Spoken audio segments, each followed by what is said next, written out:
Welcome to NASDAQ Trade Talks. I'm Jill Malandrino, Global Markets Reporter at NASDAQ. Joining me for this segment, we have George Kailas, CEO of Prospero, to discuss how AI is changing the playing field for retail investors. George, it's great to have you with us. Welcome to Trade Talks. Thank you for having me, Jill. You got it. Now, you have an interesting background. Tell us more about how you got into AI 13 years ago. Well, it starts a lot before that. I actually started investing when I was in 7th grade and really had an early career in finance. And this is kind of the actualization of a long desire to make the financial markets a more fair place. And that started me in value investing. I worked for Bruce Greenwald at Columbia when I was 16 years old.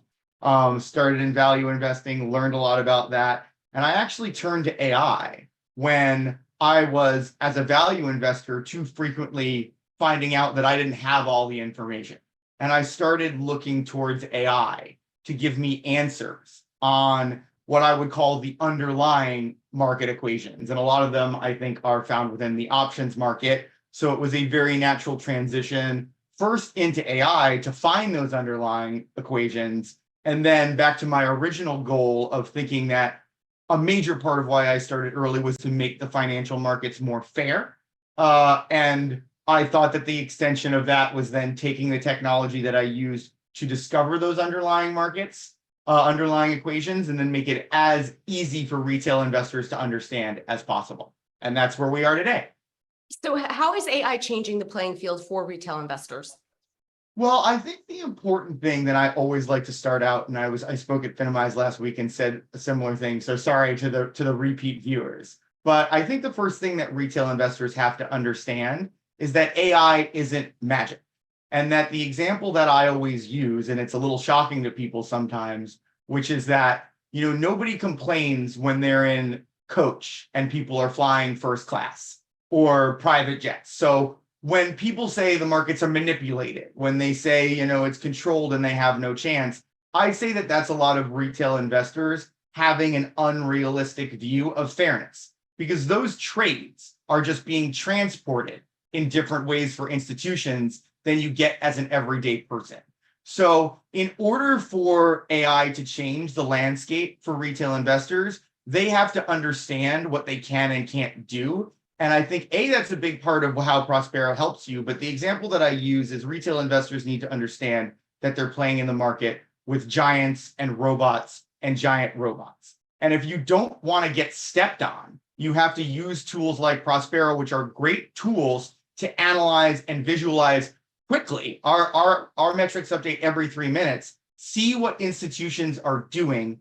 Use that information to get smarter, to see where they're going, instead of trying to face them in battle, which you're going to get stepped on. I suggest what Prospero and some other really good tools are doing are helping you walk in the shadows of giants. And there's so much more potential to do that today. When I first broke into value investing 20 years ago, it was an impenetrable fortress. There was business being done, just people on Wall Street calling each other up, on the golf course, everything that you hear about. Now with institutions' dependence on alternative data, real-time credit card swipes, camera data, satellite info, web traffic data, all that actually makes them dependent on retail information. So that gives us a chance to get the power back because we can see the paths of that data and where it's going, and it opens up the potential for a lot of different tools. And I think we saw that with GameStop and AMC. We saw retail leading institutions leading more behavior. And that's the power that we now have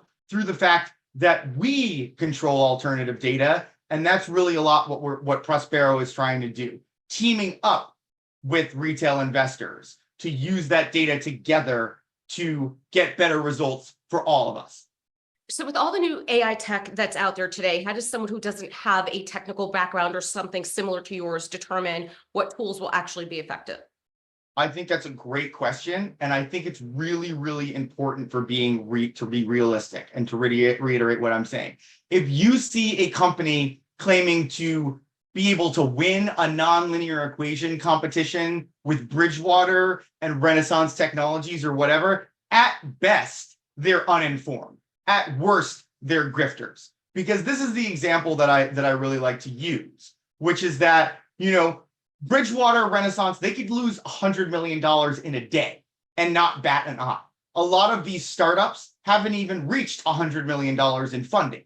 And there's billions of dollars spent on alternative data, years of institutional knowledge, huge engineering teams. So you have to ask yourself, why would someone be able to compete in a nonlinear equation competition with, say, Bridgewater or Renaissance or anything like that? So you have to look for the types of things I'm talking about. You have to look for ways to leverage technology to more see what institutions are doing, understand what they're doing, because at the end of the day, they make most of the investments, most of the trades. There's no way to change that. So you have to be smart about what can help you try to be as smart as them, not beat them, because you won't beat them. And any tools claiming that they can beat them in a head-on battle, those tools are the tools you want to avoid.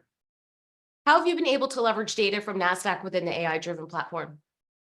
Well, I mean, we are overhauling our some of the price targets data that we're getting from you, an ARPT data set, some of the price, like some of the other pricing data.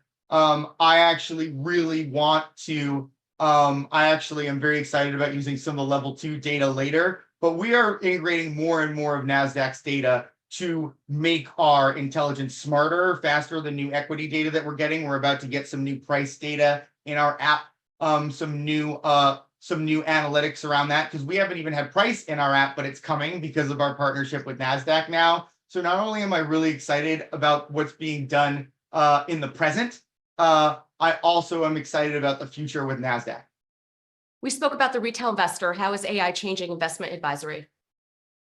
Well, I think that there's a lot more. I think what it's creating is lower fee structures, which are great, because the more that these things can be automated, the harder and harder it is to upcharge for things that humans can no longer do better. And I think there's like a lot of, the kinds of things that Vanguard has been doing for years to lower their fees, their automations, their tax efficiencies, a lot of things I still think, and there's some human elements of our business, and we don't remove the human elements from it, but there's a lot of things that can and should be automated, and those fees should and are decreasingly being passed along to the customer.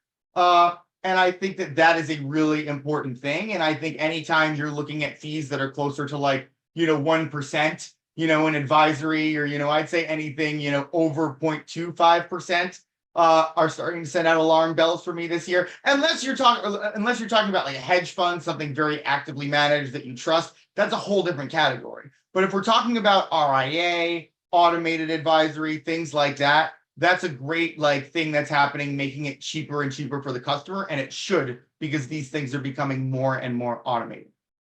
And finally, what are you looking forward to in 2024? What's next?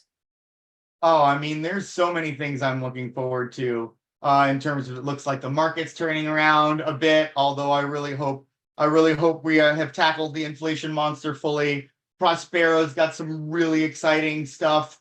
We're working on some technologies to show the direction of the market and the probability that it'll be up or down, 1 day, 2 days forward. We've got a lot more automated kind of trade alerts coming through the pipeline. We've got a new way to analyze and understand sectors. So you can find some ideas on AI companies. You can look at, say, what are AI companies that are high in, say, our upside breakout rating, semantic search like that. So yeah, I think it's going to be a great year for the market, a great year for Prospero. Excited to do more with NASDAQ in 2024 as well. All right, George, appreciate the insight. Thanks for joining us on Trade Talks. I'm Jill Malandrino, Global Markets Reporter at NASDAQ. Thanks a lot, Jill.